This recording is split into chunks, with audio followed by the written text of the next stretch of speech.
You might be facing some challenges with the criminal justice system, or you might be serving time in prison right now. Our team at Prison Professors produces these videos with hopes of teaching and inspiring people who are inside.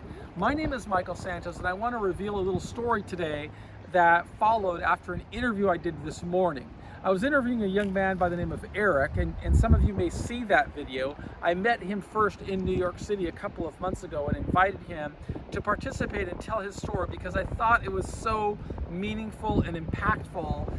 And the reason I thought that was the case is because this is an individual that started out at one time in his life, he was homeless, and he developed some skills that led him to becoming successful as a waiter. As a result of his job as a waiter, he persuaded, or he didn't even persuade, people took notice of his work ethic and his good cheer. As a result of that work ethic and good cheer, they offered him an opportunity to become a partner in a restaurant they wanted to open on the Upper East Side of New York.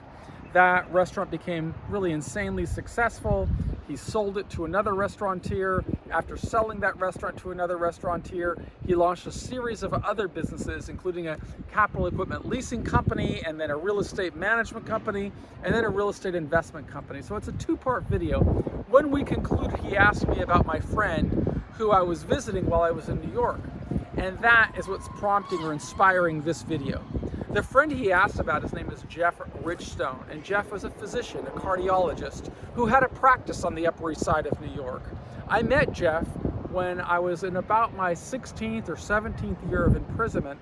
I was confined inside of the Fort Dix Federal Prison, and Jeff and I became very good friends. We became friends because he was new to the prison experience, and because of the, I guess you would call it, the depth and breadth of experience that I had. I was already incarcerated. I'd already been incarcerated for 15 or 16 years. I was able to ease his journey while he was there, and we became very good friends. And it was at that same time that I was developing this relationship with Carol. And Carol, of course, is the woman to whom I have been married for, I'm going to get in trouble right now because she's holding the video and I don't really remember how long, but I think we're going to celebrate our 18th or 19th wedding anniversary next month in June of 2000. We got married on June 24th, 2003, so you can do the math.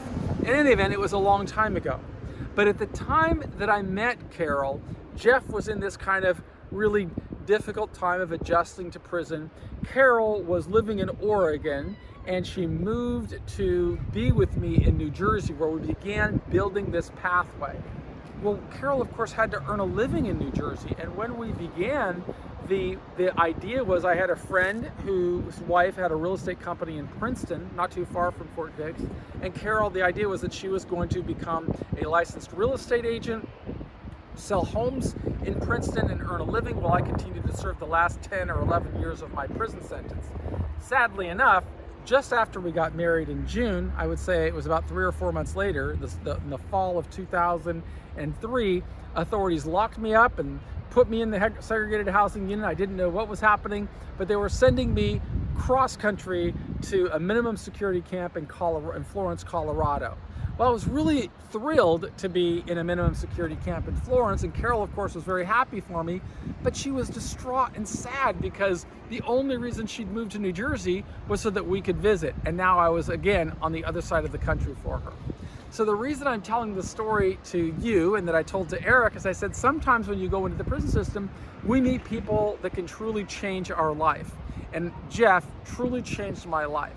While I was in Colorado, I reached out to him and I said, look, I'm trying to create a scenario that I could bring Carol with me to Colorado. The problem was I was really running low on funds, and so I asked Jeff if he would agree to make a loan for me so that I could bring Carol to Colorado and start her on a pathway of a different kind of a career, because real estate wasn't a good career. I mean, authorities could transfer me out of prison at any given moment, on any given day, and we needed to find an opportunity for Carol to earn a living, and regardless of what authorities did to me. And she suggested that she could become a nurse. So Jeff agreed to lend me, a man I met in prison wrote a check for $20,000 that I could use to finance Carol's life.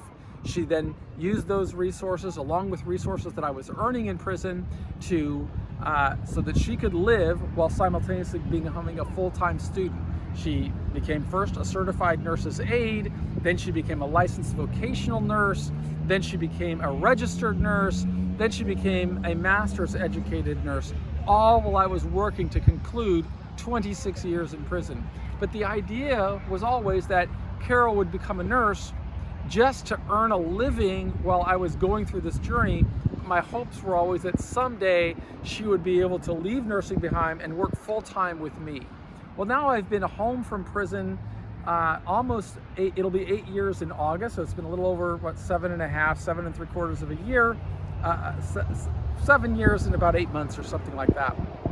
And now although she has a credential as a master's educated, I think it was called a clinical nurse leader, she is now really working full-time as pretty much, I'd call her, she doesn't like to be called this, but the chief operating officer of Earning Freedom, and she is my right hand. And I'm just so grateful that we get to work together every day. We get to live in this beautiful community of Orange County, California. This is the harbor down here in Dana Point. We live just a couple of miles away from the ocean here in a community called Laguna de Gal. So grateful that I am so grateful that every day I get to wake up and spend time with my best friend and build a business with her and have her helping me coordinate these strategies to build this ecosystem that I hope is going to change outcomes for people either going into the criminal justice system or people who are in prison. Through these videos that we create, we want to teach and inspire them, helping them see what they can become, what they can live if they stay on this disciplined path, and also creating jobs for formerly incarcerated people. I'm really proud to be able to work with a great team of individuals who served time in prison and are now earning a really extraordinary income levels by being the change that we want to see in the world. In fact, we have a motto out here: we did the time so you won't have to. And that's the pathway that I want for everybody who has the opportunity to look at our Prison Professors videos. I'm urging you to stay focused and read and pursue a deliberate path, follow the 10-point plan that I write about in our primary course called the Straight A Guide. And what is it? Step 1, you got to define success. Step 2, you got to set the clear goals that are going to help you bridge the gap of where you are to where you want to go. Step 3, you have got to make 100% commitment. Step 4, you have got to visualize and see yourself as being the successful person that you're determined to become. Step 5 is you've got to take action. You can't talk about wanting to be successful. You truly have to take action. Step 6, you got to hold yourself accountable. Step 7, you've got to keep your head in the game, being aware all the time while simultaneously making the marketplace aware of you. And then step 8 is you've got to be authentic. How are you authentic? You document a strategy, you put priorities in place, you create your own tools, tactics, and resources, and you execute every single day. Step 9, we've got to make sure that you are working all the time to celebrate your incremental achievements. And finally, step 10, we want you to express your gratitude and appreciation for the blessings that have come your way. It is a blessing for me to be able to be home in Southern California, in this beautiful community here of Dana Point, and to be able to say, I'm just so grateful that I get to share these messages with people in jail and prison across America. And I hope that you will stay on the program and achieve your highest potential. I am Michael Santos with Prison Professors.